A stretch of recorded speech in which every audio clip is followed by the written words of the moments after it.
कभी कभी प्रॉब्लम दुनिया नहीं होती, प्रॉब्लम तुम खुद होते हो। रूडियस ग्रे रैट इसका परफेक्ट एग्जाम्पल है। पिछली वीडियो में हमने देखा एक 34 साल का लूजर जिसे लाइफ ने रिस्टार्ट बटन दे दिया। बट प्रॉब्लम क्या है? लाइफ कोई वीडियो गेम थोड़ी है जहां तुम एक ही गलती बार बार करके उसे ठीक कर लो। क्योंकि रियल लाइफ में गलतियां रिपीट हो जाए ना तो इंसान सेल्फ डाउट में चला जाता है। फिर आप दुनिया बदल लो, मैजिक सीख लो, पर अगर दिमाग में वही पुराना अनएम्प्लॉयड लूजर वाला कचरा भरा है तो डेस्टिनी वही पुराना कचरा ही देगी। आज हम बात करेंगे रूडियस के रिग्रेट्स और इनसिक्योरिटीज के बारे में, कैसे वो किसी भी मॉन्स्टर से ज्यादा बड़ी प्रॉब्लम है।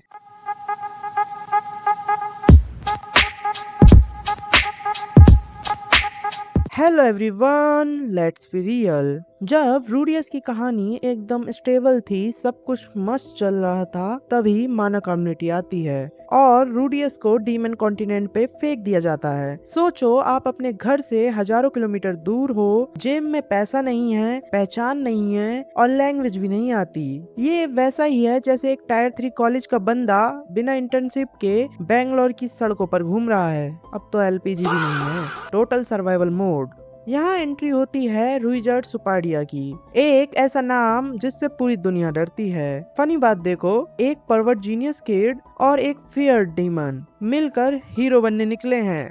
रूडियस यहाँ मैजिक से ज्यादा मार्केटिंग सीखता है। वो रुइजर्ड की इमेज साफ करने के लिए डेड एंड ग्रुप बनाता है। पता है, लोग सच नहीं देखते, लोग वही देखते हैं जो उन्हें दिखाया जाता है। रूडियस ने वही किया जो आजकल की पीआर कंपनीज करती हैं, एक बदनाम आदमी को हीरो बना के बेचना, क्योंकि दुनिया सच से नहीं परसेप्शन से चलती है। Now back to story. सालों का सफर, खून पसीना और मौत को चकमा देने के बाद फाइनली रूडियस और एरिस अकेले होते हैं। रूडियस से ज्यादा तो मैं वेट कर रहा था इस चीज का। वो फीलिंग जो रूडियस ने 34 साल में कभी फील नहीं की थी। गो गो गो गो नहीं बे, कनेक्शन। उनकी वो पहली रात, रूडियस को लगा भाई लाइफ सेट है, बंदी मिल गई, अब और क्या ही चाहिए। पर अगले दिन घोस्टेड।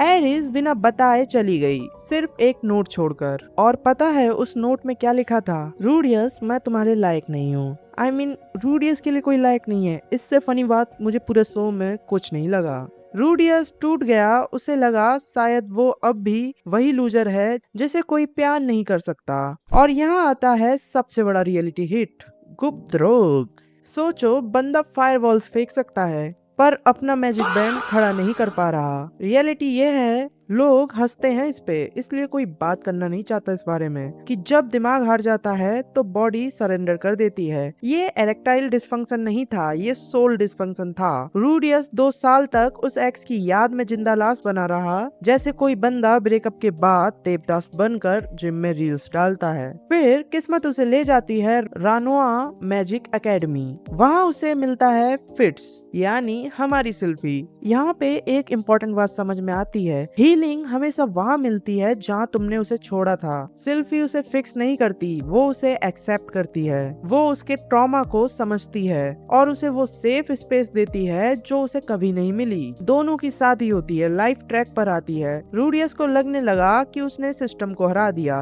उसने घर बसाया, इज्जत कमाई, बाप बनने वाला था, पर मूस्को टेंसे का एक रूल है, खुशी हमेशा उधार पर मिलती है। जो आज हंस रहे हो, उसकी ईएमआई कल मौत के रूप में चुकानी पड़ेगी।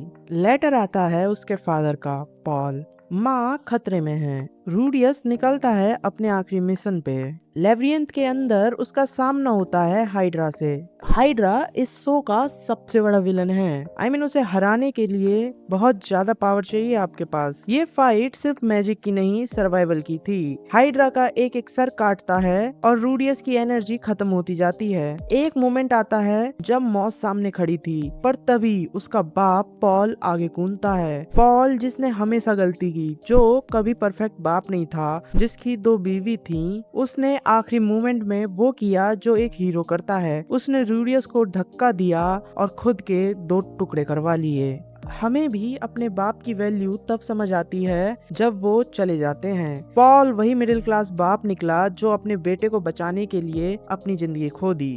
रूडियस ने अपनी माँ को बचा लिया, पर वो माँ अब सिर्फ एक जिंदा लाश है, क्योंकि वो 6-7 सालों से कैद में थी। यही है रियल विक्ट्री की कॉस्ट। उसने अपना हाथ गवा दिया, अपने बाप को खो दिया, और माँ मिली भी तो माँ को कुछ याद नहीं। तो क्या रूडियस बदल गया? हाँ, अब वो 34 साल का एक लूजर नहीं है जो कमरे में बैठ के रोता था। वो एक ऐसा इंसान है जिसने अपने बाप को खोया पर उसकी लेगेसी को संभाला। वो ग्रेवयार्ड में खड़ा है अपने बाप की। ना उसके पास घमंड है ना ठरक है, बस एक जिम्मेदारी है अपनी फैमिली को प्रोटेक्ट करने की। वो लास्ट लाइन कहता है जो मुझे काफी अच्छी लगी, मैं पॉल का बेटा नहीं बन सका पर पॉल मेरा बाप जरूर था। हाल ही में सीजन 3 आने वाला है और पिक्चर तो ब्रो अब स्टार्ट होगी, क्योंकि हितोगामी गॉड ऑफ ह्यूमंस अभी भी पीछे से डोरियां खींच रहा है। रूडियस को लग रहा है वो अपनी मर्जी से जी रहा है, पर वो सिर्फ एक मोहरा है। एंड सीजन 3 में ओल्डियस और ऑस्टेज का खेल शुरू होगा। सब्सक्राइब करो अगर रूडियस की जर्नी ने